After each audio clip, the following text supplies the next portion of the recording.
It was not working before this. Okay, well, I'm Nicole Rolon-Caro. I am the owner of Emerging Adulthood Consulting. What I do is I'm a social development coach. Best way to explain it. I am the one that kind of comes in and those that are in neurodivergent community or those that are suffering from mental health challenges. I come in and I help support the families and the young adults to expand to their next horizon. So whether that's going into college, whether that's going into learning how to drive, maybe there's a struggle there with family support systems or anything like that. You name it, I'm there. I'm your go-to guide for this part. So what I'm really talking about here to kind of go off what Beth was talking about earlier is helping teens grow, fostering that independence at home and where connection meets to build confidence. So that's kind of what I'm going to talk about a little bit more, but if anyone has specific questions at the end, feel free to ask me. So this is just kind of giving you a little bit of structure of what I'm here to talk about, what it's like to hold, teens back, young adults back from things, that timeline trap that sometimes we all put on ourselves and also onto our kiddos. How fear shows up at home sometimes, just being like, oh my gosh, you got this, you gotta get done, this is what's going, you're giving that panic onto them and they kind of struggle from there. Kind of changing that when they start leaving high school and they're going into the next endeavors, sometimes our parenting hat has to change from, hey, I'm here, you gotta follow these things, to now I'm here to be your coaching guide, and what does that look like moving forward? So a little bit about me. Again, I'm a social development coach, best way to explain it, and I have been in education for the last 12 years, and I am kind of going into this as, been in special education for 10 years, dealing with, kiddos from all the way from littles to high school, but definitely young adults is my biggest niche. I've been supporting teens and families now for the last 3 years with my business, and so I'm just here to kind of guide everyone to their next endeavors. And so what's really holding them back? Understanding the internal barriers to independence. So many young adults are lazy or unmotivated. Sometimes they're just misguided or they don't even understand the guidance. They just really don't have a clear picture of what it is that you're trying to show them. And it's not that it's necessarily your job to be like, hey, no, this is it, this is what you have to look at. The idea is that you are kind of wanting to give them a little bit more grounding information for them to figure those pieces out, and to do that with grace. So if there's struggle right now, so one big struggle, I'll give you an example, is I'm noticing with a lot of teens learning how to drive. Driving is not as big of a milestone like it used to be from when we turned 15 to 16, getting that permit and then getting your license. I was like, man, I'm ready, get me out. But I'm noticing that that's not longer a huge milestone for a lot of our kiddos. And so, this is kind of like that big part. They don't understand why, that's even a big deal. And then they struggle with trying to get to that next part of, all right, well, I want to learn how to drive because it's going to help me get to X, Y, and Z, and it's going to lead me to this independence, and I won't have to rely on mom and dad to take me to certain places, or or maybe I need to figure out how to order my own Ubers or anything like that. So it's a lot of things that kind of go with these barriers that really struggle with those next pieces. So, but why this matters: 40% of young adults delay independence due to fear or lack of support. And I don't think that means that the families are not wanting to support. I think families want to support so badly, but sometimes it comes off as they're scared to even just ask. If they feel like there is a piece there that they're struggling with, just getting that out there and talking to their parents and being like, hey, I just don't even understand how to even apply for a job. If the job is that I want to work at, Target, but I'm struggling because I don't know, necessarily the application process. What does that look like? Do I, go into the store, all of these things. And so sometimes the parents don't even know, hey, just go and apply, but they have no idea what that even looks like. So that gives a really big struggle for the teens to even understand the big picture of what you're trying to teach them. And that's okay. It's just kind of breaking things down into bite sizes, and that's the idea of all of this.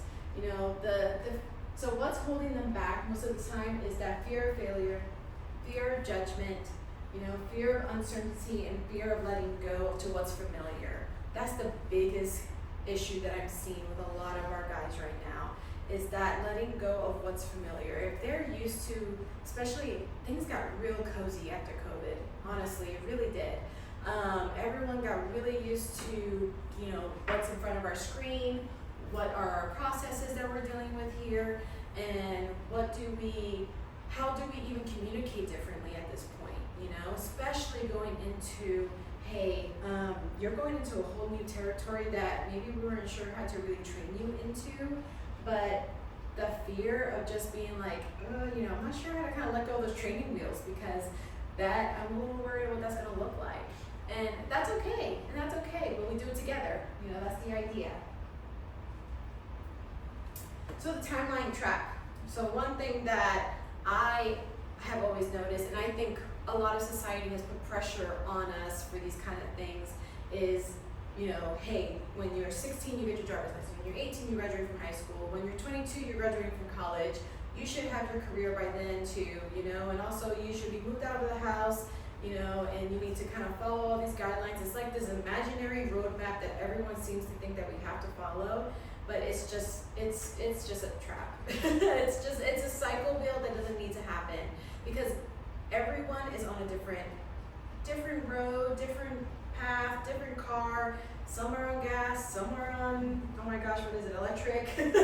You know, and that's okay. And that's okay for everyone to be on that. And that's the part where I like to come in with what I do with my services, and I want to teach that to everyone. That's really my biggest part of the mission, is that no one has to follow this timeline trap anymore. It just doesn't exist, and it's not fair for you, because then that sets you up for that failure piece that doesn't need to happen. You know, like I said, I changed my major twice in college. I went into nursing, then I ended up with education. You know, still in the service field, but I realized I did not like medical, and I liked working with those, you know, and educating. And so it's just trying to figure that out. But that did take me a little bit longer in college because of that, you know. And so, but the pressure that people had put on me at that time was like, oh my gosh, you're 24, you should be done with school already, and you should already be moved out and probably be married by then, you know. And I'm like, that's not fair. It's just not fair to put that onto anyone. And so reframing success, right? The biggest piece here is that we want everyone to feel like a confident adult going into their next pieces. That's the end game, end goal for all of this, right? That emotional maturity, self-advocacy, and then being able to do progress over perfection. Perfection is overrated. We need to let it go. It doesn't exist. But the self-advocacy piece is such a key piece, right? So like, let's say, you know, your kiddo's just really struggling with, you know, I messed up and I did not pass this one assignment, and it was a big doozy of a project. And now I have a 60 in that class, and I only have 2 weeks left of school. How am I even going to do this, right? But you know, if they're going into it for fear, they're not going to go ahead and do anything about it. They're just going to stay and deal with the consequence that comes with it. But if they learn about self-advocacy and be like, hey mom, I really don't know what I'm doing. Hey dad, I don't know what I'm doing. You know, can you help me with this part? You know, I really struggle with this. I need to learn how to talk to my teacher, because then that piece goes into even career-wise, just goes into, you know, when dealing with any situation that honestly leads to them having to deal with advocacy for themselves. And so that's going into the emotional maturity piece. So that parenting shift from control to coaching. So this is one of those big pieces that I was talking about earlier. You know, when it comes to, you know, your young adult going into leaving high school or going into their next endeavors or next phase of life, whatever you want to call that at this time, right? I find it that when they're younger, I don't want to say that you're controlling them, but it's just a different kind of parenting style. And when they're going into their 20s, I just find that to be a time where you want to go into more of a coaching mindset. You want to go more into, hey, like I want to be your friend, but I want you to know, like, hey, I've done this, I've lived this, let me tell you my mistakes, learn from it, and then here, how can we grow and do better from here? You know, and so those are those kind of pieces that I like to kind of talk about a little bit more, because honestly, you just become that mentor, that support for them. So that modeling of independence, share the fears that you've had. Share the fears that you've had, that you've grown from, and how did it help you from going from a teen to a young adult. Let them know that it's okay, that, I was not, no one's born perfect, but, there were struggles that came with all of this, and what did that look like for me, and then how does that reflect on them, and how do they grow and be better for themselves. So simple strategies that work. I'm a very big advocate for set small goals. If you have an idea of a goal that you have for your young adult, so whether that is maybe you want them to get a job for the summer, right? But they really struggle with maybe either one, figuring out where they want to work, or two, maybe they struggle with just, applying, and so then take that, the goal is you want them to apply for a job. That's the goal. Don't even say you want them to have a job. The idea is that you want them to learn how to apply for jobs altogether. So then you'll go and you'll break it into bite sizes. So let's just think about what do you like? Do you like retail? So when you mean by retail, do you like going into the stores? Do you like shopping, like Target, Walmart? Those kind of things. Or do you like working at food places? Do you like the idea of going into a place and you're working with food and you have to smell like food and all the things that go with that, right?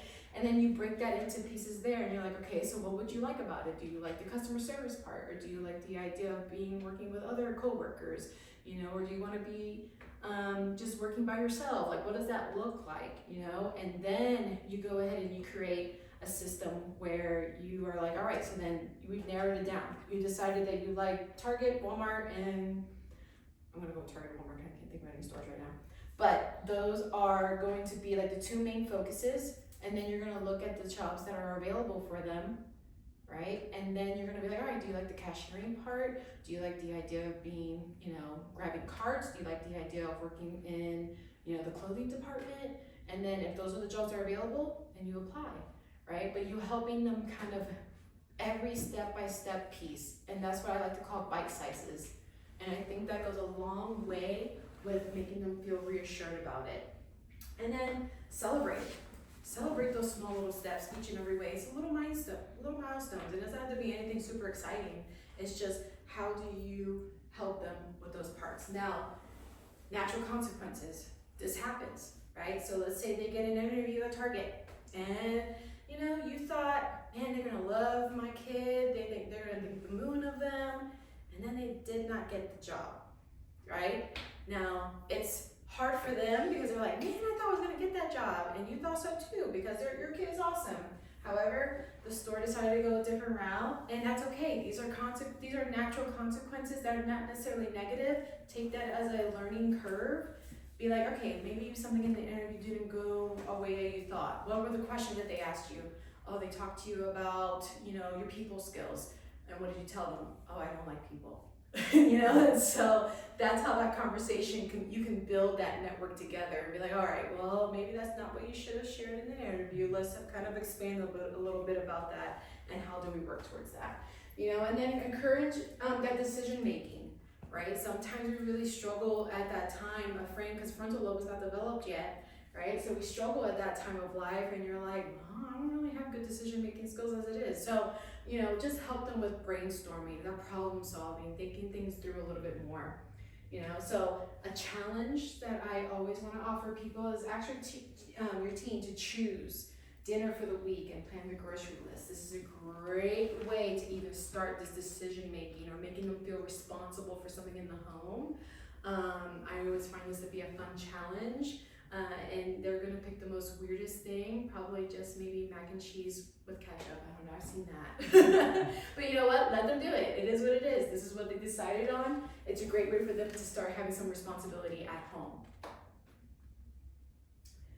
Okay, so an interactive moment, if everyone's down to do this with me. I would love for the parents to be like, write one independent building task you will release control of this month.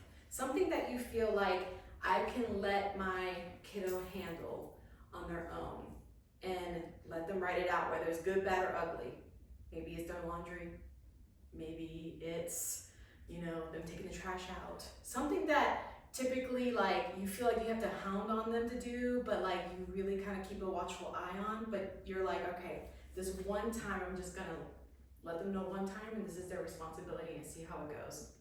And you can use this as a great coaching moment. So if you gave it a week for them to do it on their own, right? Give it a week. Don't say nothing.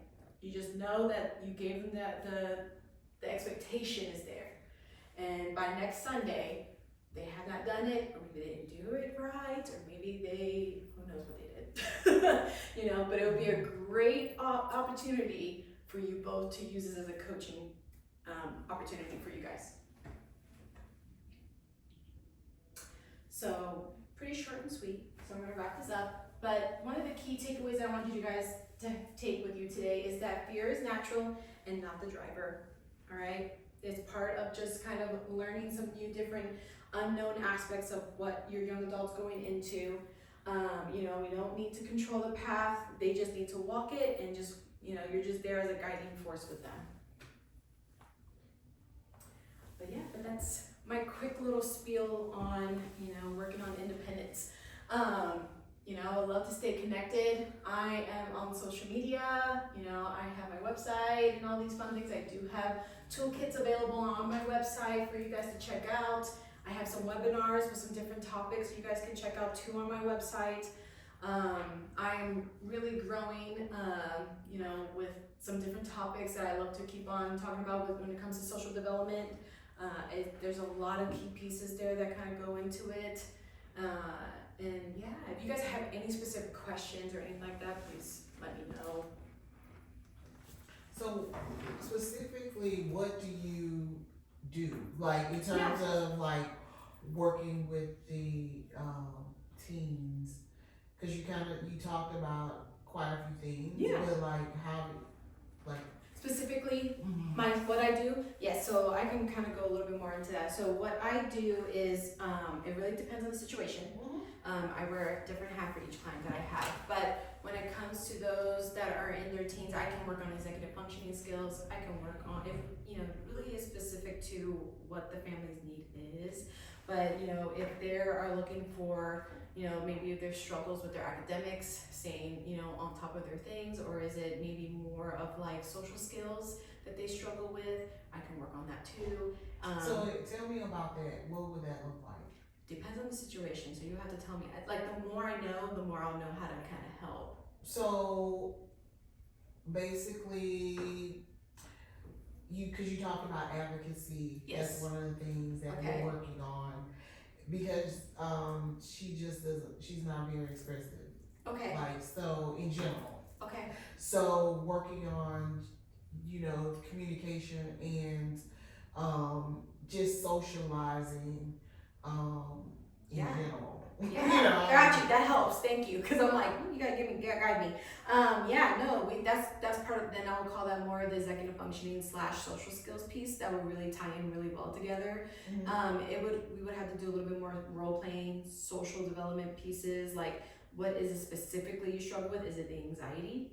Is it the parts of do you struggle with just talking in general, or do you struggle with just even processing the idea of what's going on? Do you struggle if you? I think it's all of those things. All of it, okay. Typically, what and we can talk a little bit more specific after if you needed to. You can give me a little bit more the diagnoses, and then that would help me tailor it even more. So, like I said, I'm such a bite-sized person. When we kind of keep going and going and going until we figure out the whole thing, and then the idea is to grab it into a goal. What's the goal, right? So the goal is for you to be able to advocate for yourself in any situation or scenario. Then we need to work on that a little bit more. But we would just have to do a little bit more digging on what specific situations had led to that, and then we kind of go from there. So you're 10th grade? Yes. Yes. So 16? No. She just had her birthday yesterday. Oh, happy birthday! Well, what a great way to celebrate. Please take all the goodies. If mom allows you. I can kind of give you an example too. So up until last year, I was in the classroom. So I taught for 6 years. So I started in 2006, and then I transitioned to being an assistant principal, and then I went back to the classroom after being an administrator for 10 years. That was eye-opening. The shifts and the self-confidence and the self-advocacy looks a lot different based on what our teens need now compared to even when we were growing up. One of my students that I had in the classroom, great student, cheerleader, all things that I saw, I felt like she could advocate for herself and have confidence. She went to apply for a job. That's why it reminded me when Nicole said she applied at Tropical Smoothie. So I'm in my classroom and we're chatting, and she said, they called me yesterday and they left me a message. I was like, great, did you call them back? Because they're probably trying to get an interview. No, I blocked them. I said, what do you mean? What? That's great. And we dug. She didn't know how to have a conversation on the phone because our teens are so used to texting. Don't call me, text me. I don't want to talk, text me, right? We are the most connected society, but we are the most disconnected society. So breaking it down into smaller pieces. She knew what she wanted to do. She went and applied, but now we can't have the phone conversation to even schedule the interview. So first thing, you're gonna unblock the number. Second of all, we're gonna coach on the phone. We're gonna simulate this. I'm gonna act as Tropical Smoothie Manager. You're gonna act as you, right? And then you're gonna call back and be that supportive piece. So everything Nicole was talking about, coaching. I have to do this with my own personal kids, almost removing that mom role, because I want to just tell you what you're gonna do, right? Like, you're gonna call them back right now. But coaching, what does this look like? We take for granted the things that our kids are up against these days. We didn't have social media growing up. The things that I hear and see my teens struggle with in my office, we did not have. So it's hard for us sometimes. So coming at it from that coaching piece. And that's what she's saying too, it really resonates. You have to kind of ask and dig. Because sometimes I have kids in my office and I'm like assuming what the issue is. And they're like, so then I have to step back and question. And then get to the bigger piece of it. It's like peeling an onion. It is. It's that with onion. teens. We're just peeling but then we just gotta figure it out. Yes. So we can talk a little bit more and get a little bit more specific on some of those things. Did you have any major? Yeah, when you're saying, so how is the consulting more with the teen or with the family? Because you kind of talking about both. Because it can be both. It just really depends on the situation. So sometimes I always start off my sessions with the family as first. If the parent is the one that contacted me, especially if we're dealing with teens, I always want them to be involved. I've had some young adults that have reached out to me that are on their own and they just like, I need help, my parents not helping me anymore. So I've helped those, So but the ones that the families are coming to me and they're like, I'm just really struggling with even just communication at this point. My kid's 19, totally doesn't want to talk to me and deal with me, we're just really struggling and bumping heads. So that's when I'll come in, I'm like, can we have our first session as like a family unit? And we're going to kind of talk about what are your goals for them, what are the goals for themselves, and then we're going to kind of collide those together, figure out a good piece of the puzzle, and we're going to break it into little bite-sized pieces based on what it is that the situation that's going on. And then we kind of come up with our journey from there. And then I always keep the parents involved because I'll give homework to the kiddo, but I'll also give homework to the parent based on the situation. Okay. So that's why I'm like, it's such a specific niche because I just have to know a little bit more and dig deeper so that way I can give you a little more specific situation to help you so you understand a little bit more. But it's definitely a family support system. That's one of my big pieces because I want you guys to, I call going into your 20s the second puberty phase, and it's a struggle. It's just different, And so I'll come in and it's just like figuring out what's going on. What are the issues here? Is it communication? Is it that they don't want to leave the house? Is it that they are not interested in going into anything else? Or or are they just completely defiant? Because sometimes there's a behavior issue. It really just depends. So, yeah. I appreciate you guys. This is one of our first, hopefully many. We did. We honestly, how we met is the same website developer did our websites. Yeah. So I'm out there doing market research just to see who my competition is, and I'm like, who's this lady? Always popping up, like, what? And how do I know her? So I just messaged her. We went out and had dinner together. We started talking, and we just felt like our services really could support one another. She will go into the home and meet people where they're at. I don't do that piece, right? I am more of an academic, school refusal behaviors. A big piece for me is you just haven't found that plug in, that passion. Academia, right before we started, I've got my school counselors calling me in my day job, you're gonna have to pick up the pieces tomorrow on this kiddo, right? So huge on advocacy, but more so on that post-secondary college career type piece. She's gonna be that social, emotional. Yes, and so that's why we support each other, because I can't tell you how many teens I see in my office, not in my practice, but in my office, who they don't want to be at school. They're not coming. They're the mental health, I'm lost. My parents expect this. I don't want to do that. I need help.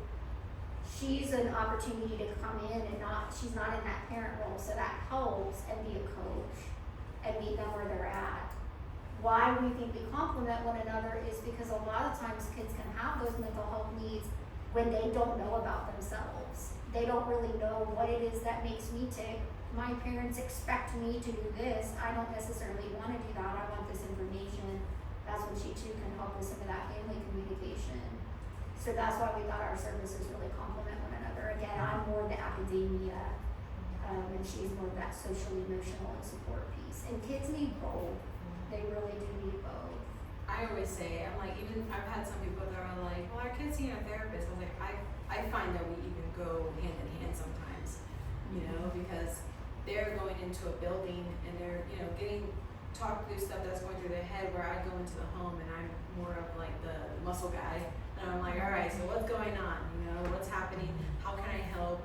And let's kind of, get down and dirty into how can we specifically, work on some different skills here. Well, and counselors aren't, because I'm hoping to be a licensed professional counselor this summer.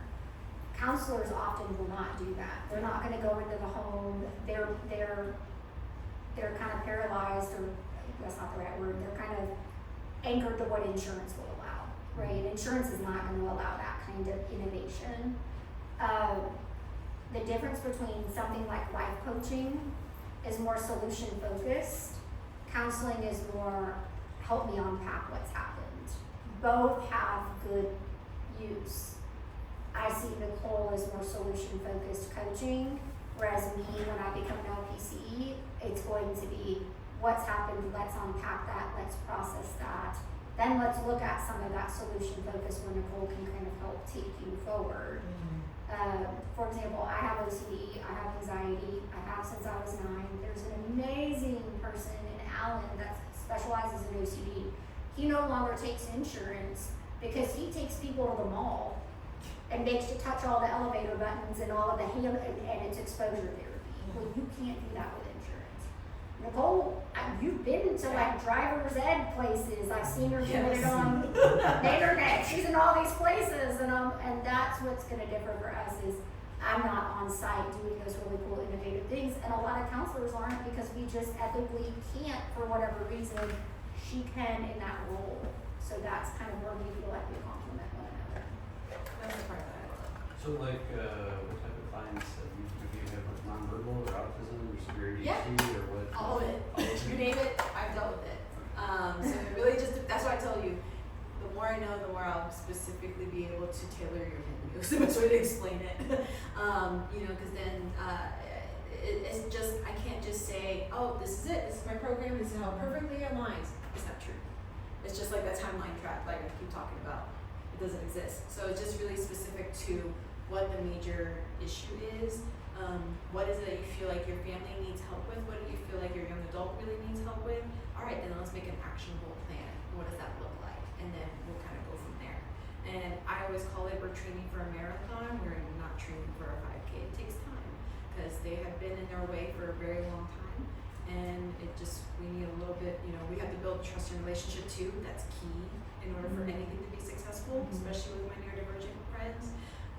Or mentally have challenge too. It really just, trust is the key. And, you know, letting them know, like, hey, I'm here as a guiding force, not someone to be, you know, to make things hard for you or anything like that. I'm just here to meet you with where you're at today and how we're gonna move forward. That's what it is. One of the first times that we met, she told me about a teen who locked himself in the bathroom when she came.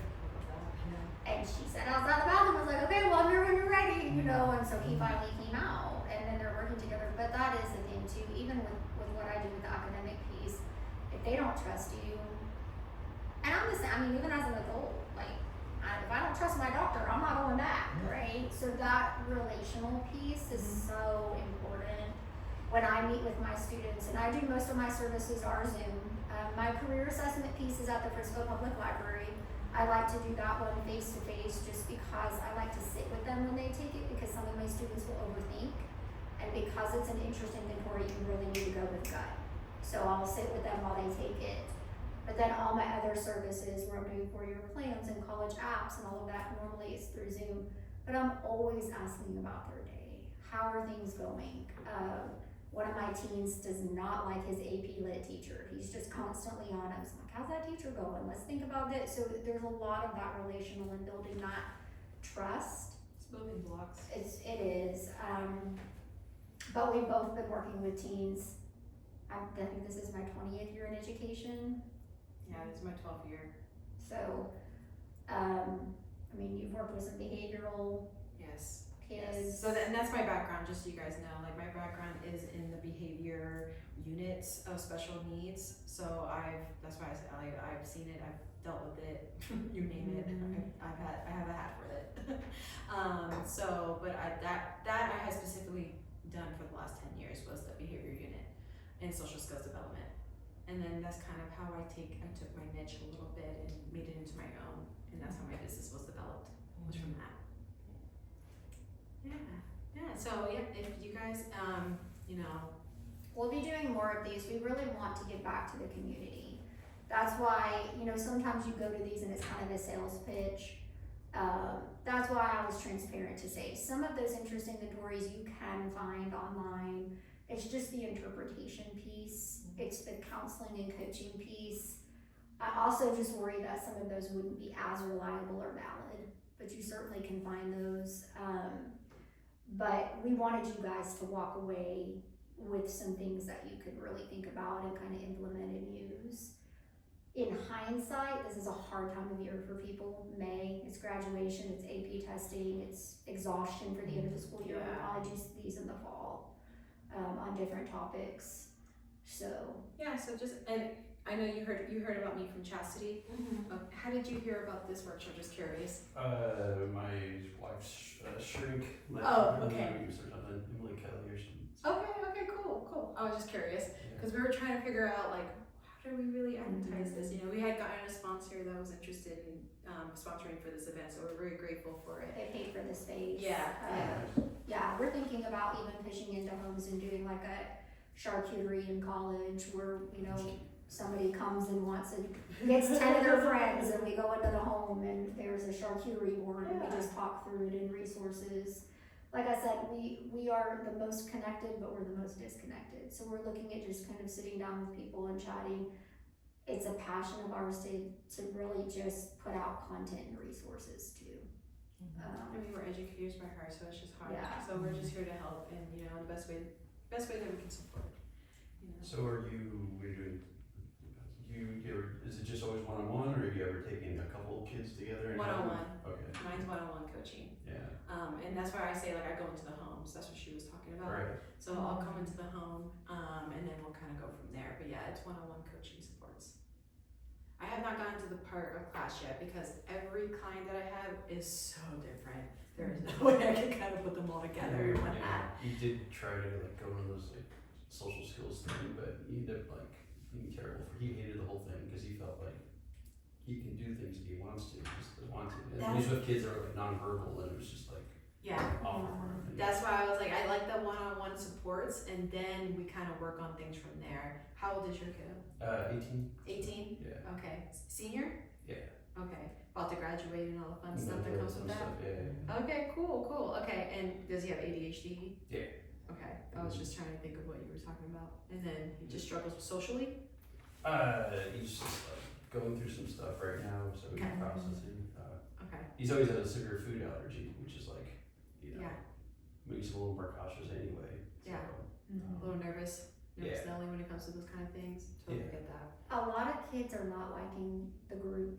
We were talking about that a minute ago with Meredith. Meredith was here. She does a testing company, so SAT, ACT, and so she left the cookies and she put a coupon out there for I think $100 off the class. Anyways, what she was saying was when she founded her business 20 years ago, it was group classes. Now she's finding that kids don't want group, they want individual tutoring.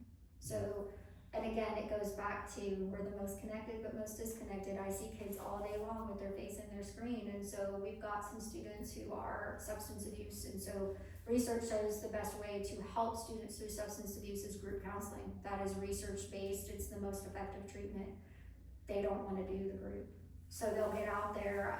I had a student who ran away from residential because he did not want to do the group. So that is, I know, sometimes a struggle of not wanting to do the group component. When I was in the classroom last year, they would talk, but then when it came time to really talk and really focus on academia conversations, like, I feel this way because I hear what you're saying, but I don't necessarily see that, right? Like coaching them through that, they can't. So they would talk a lot before I walked in this passing period. I'm in the hallway, I'm monitoring, I come in, they're all talking, but then I would try to get them really collaborating and it was like awkward, and I'm like, come on y'all, like, this is awkward, right? And so you have to lean into where they are. A lot of scaffolding, a lot of stems to get them practicing. Ms. Myers gave me a stem, I can use this stem, and then I just have to add a little bit, which is Honestly, it's like you have to like kind of really show them before you even, like the buy-in has to be there or they're just not interested. And that really ties into a lot of what I was talking about. It's just like they can't see the full picture, so they're like, I'm not going there. That's the floor is lava over there. Yeah, and it's very different. It's being an educator over the last 20 years, it's really just been different in how we have to approach things. I think a lot of that is social media too, a lot of different pressures and stuff. But anyways, yes, scaffolding it, bite-sized pieces, showing, coaching. Yeah, seriously. And just, man, you gotta get creative. Getting creative with some certain So how do things. you do social interaction, social emotional, when you're just one-on-one? Because how do they get to practice that? So, let's just say the idea is that you want her, I'm just gonna use that example, I don't know for sure. But if her idea is that you want her to get a little part-time job, right? And you want, we're thinking about her going to maybe Target, I'm just gonna use that as an example. And we know that she's gonna have to be a cashier. That's the only position they have available, that's the only one they're willing to hire her in. You're like, all right, well then that means a lot of interaction you're gonna have to do with people. So, honestly, I've done a few different things. It really depends on comfort level. I've driven them to Target, taken them to the store, and we kind of just scoped out this place. I'm like, we're just here to kind of scope out. We're just people watching. And we're just gonna look at what it looks like, how it looks to interact with people. What does that seem, how do you feel about that? Does it make you feel uneasy? Do you feel like you can handle it? And kind of just walk around and ask questions, kind of just build onto it. And then, if that's something that you're liking, and you're like, I think I can handle that. I think I'll be able to, okay, so then let's practice it. I'm gonna pretend to be your customer, and then we'll come around, and then we just kind of break it a little bit more, and we do a little bit more, and a little bit more, and then if her hire date is on Monday and it's Friday, all right, we got a lot of things we need to practice on before you get in there on Monday, and then we just kind of just role play is the best way to explain it. But I do it with real life things that are kind of happening around us to give it a little bit more life, rather than them just thinking, oh, it's just like we're playing or not, so that's just like a fast little example of how like I'll do things if it's one-on-one. I just kind of take them to wherever I need to meet them at. I had one little girl, she's autistic, she's autistic, and but she really loves cooking, loves cooking, but she really struggles with following ingredients and her stuff just starts burning. So I got her to do a cooking class, but she really struggles because she doesn't really like to be around people. But she likes the idea of cooking and giving food to people. And so I was like, you know what? Cullen College does a cooking class. You know, you can do, I think they had like one like on a Wednesday night or whatever, and her mom had signed her up. I was like, let's just check it out. You know, we went and we checked out the cooking class, and you know, it wasn't as bad as she thought. She really loved the idea of following the steps. It was so broken down, it was perfect. You know, and kind of breaking things down and going from there, and then, you know, and then someone was coming around asking her questions, like, how do you feel about making that chicken? And she's like, oh, I'm loving it, you know, and blah, blah, blah, blah. And it was just a fun way for her to learn, and then she went home and she made the recipe at home. You know, and then she started going more into it, and now she's like cooking all the time. I brought her like sourdough starter a few weeks ago, and she was so excited. She's like, I want to start my own sourdough. You know, she's like, I'm gonna name it. And I was like, great, I love it. I was like, no, it's a task, you know, whatever. But you know, just kind of like building into the hobbies that they love doing right now. That's how I kind of try to interact it, and weave into what the goal is. You know, and then we kind of explore it even more. You know, I'm trying to convince her now to do a little bit more cooking classes that are a little bit more advanced that are out there. I saw some Groupons out there to do things. Gosh, I have so many different things now for cooking. So that's just an example that I can grab off the top of my head. So that's how I kind of use my one-on-one coaching when I don't have a big unit of people for her to conversate with. You know, I just kind of try to find things that are going to work. It's problem solving, just thinking of problem solving to make it work. Does that make sense? Okay. I was like, There's a lot that There's we so can many discover. things. Like my son's in play therapy because I see some signs of anxiety and OCD, and so I got him into play therapy. And I'll be waiting out there, you know, working, and I hear him back there playing, and I'm like, what can you honestly do with play therapy? Because I'm not certified in play therapy. Well, we things they did play do. therapy too, and just to Yeah. because she just didn't, interact with the little kids her age. Yeah, but the things they can get from play therapy when you're trained and certified in that area, I work with the big ones. So I know even when I open my private practice as a licensed professional counselor, I'm going to work with adolescents specifically. But when you get in there and you start role playing and you start seeing, then we can kind of start pulling out like we're seeing and adjusting. And a lot of times it's adjusting in the moment. seriously, Yeah. there's so many. It's like what do they say? Educators are they make the same decisions as a neurosurgeon does, like in the surgery. And on the spot. So On the spot. yeah, that's the best way to explain it too. Because what I thought I'm going into the session to do, it may shift and change completely, just depending on how my friend is doing that day. You know, and it's okay. It meets you where you're at. Yeah. So let me ask you a question. So when you name the different Holland codes, right? So we kind of think we know where we at. So the artistic and the what's the social one? The social. I think that's the one. Is that social? No. It's the artistic and conventional. Okay, yeah. Conventional. So, and I think on the conventional you had stuff like admin assistants and things like that. Yes. Like artists. I think conventional because we like routine, we do better with routine. Yeah. Yes. But the artistic is because we like music, we like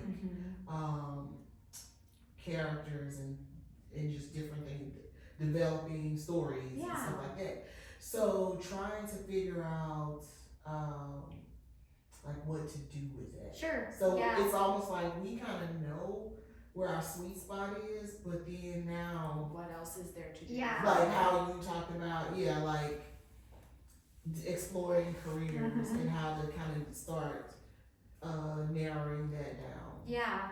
So sometimes with my students, they'll come to me, they know right away, so they don't need a career assessment. A lot of my parents though, they'll say, we know, but we want that reassurance. And that career assessment will either confirm or give them some things to think about. From there, I have two camps of students. Some that will take that and run with it and go with it. Like I have one right now that wants to go into neuroscience. So she's on her way. I'm kind of guiding and facilitating. Some students then that we need to do more digging, peeling back the onion layers. There's a difference in, like, one of my kids, he's like, I like to cook, but I don't know if I'd wanna cook for money, right? So then we start differentiating between, I like to do this because this is something that I do in my downtime and it's a hobby, versus something that I would do every day, 8 to 5, Monday through Friday, what have you. There's so many things out there that we don't even think exist or that don't exist yet, right? And so sometimes what we even do, we'll go to a university's page and we'll look at that particular school, like the history major, and we'll just start exploring together. I use YouTube videos, and we watch them together and we talk. I had the one that went to video game design, he was all over the place at first. Well, I like gaming, but I don't know where, and then so, okay, well, what does a video game designer do? What does that look like? And so we're watching YouTube videos, and I kind of vet those, cause some of that stuff out there, but I'll vet them and say, I want you to watch this, and what are your thoughts? We talk through it, we explore, and it's really just kind of like a funnel, where we kind of start broad and then we go down. My student that's going to UT Austin next year, sales and engineering, I had no idea that there was a whole world in Texas Instruments of engineers that are in the role of salespeople. He didn't either until we started exploring and digging. So some of it, again, is they know what they want, they're good, and a lot of it is just conversation, exploring, researching, and there's a lot of resources out there that you can use. YouTube, college websites, contact an academic advisor. This is what we're interested in. What are some of the things you've seen your students go into? They'll meet you for free on Zoom. So those are some places to start, and it really is just funneling it down. Yes, bite size is key. Some of my students, it takes them, he wants to go into history, but I'm like, hey bud, like, history majors don't always make a ton of money. And if you value money, what are we doing here? Do you wanna go to law school? Cause you can go to law school with philosophy and history. Yeah, maybe. And I was like, okay, we're gonna have to think of it like a microscope where you dial in the lens and you're really looking at it very closely, or you dial it back and with him, I had to dial it back a little bit, and we at least got the umbrella. And then I was like, we need to reach out to an academic advisor to just see, because Oregon State has an amazing history program. So let's just see what Mr. Bishop thinks. What are some things that his students have gone to? And then let's look at YouTube videos. What do those people do on the daily? And let's talk. And I asked the mom, are you cool with paying out-of-state tuition for a history major? I don't know what you're like, well, this is a lot of money. This is a lot of money, and you don't know what he wants. And she's cool with that, so I'm cool with it, right? Because like what Nicole was saying, in that timeline and that expectation, a lot of times society expects something, so I'm also careful as an advisor. Are you okay with out-of-state tuition? He wants history. That always doesn't lead to the most lucrative things, because one of the things he's talking about is museums. Like, he wants to go work in museums. I'm like, hey bud, like, we don't make a ton of money. I'm fine with that. Okay, cool. So it's those kinds of conversations and discoveries. And then that's when I would come in and be like, all right, but do you know how much life is after that? And kind of be like, well, here's real expectations here. Like, where do you want to live? Oh, I want to live in downtown Dallas. I want to get a skyrise. I want to go over here. Okay, well, let's look at how much that is. And then they're like, oh, I see. Let's look at utilities now. Let's look at how much it is for parking. Let's look at, start breaking it and be like, all right, so realistically. So maybe we volunteer at a museum on the weekend because it's something that brings us joy and fills our cup, but maybe we have to do something over here to sustain. So those are the kind, and it's just through that's where my counseling skills come in, and those questioning strategies that I do. Let's talk through this. What does this look like?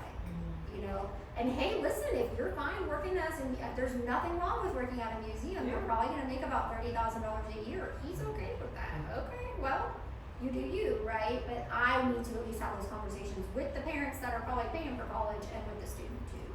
Yeah. And if they're both in alignment, that's great. If we're not, then we need to talk, and maybe we do the museum on the weekend because it's a hobby. So There's so much, it's good questions though. Any other questions?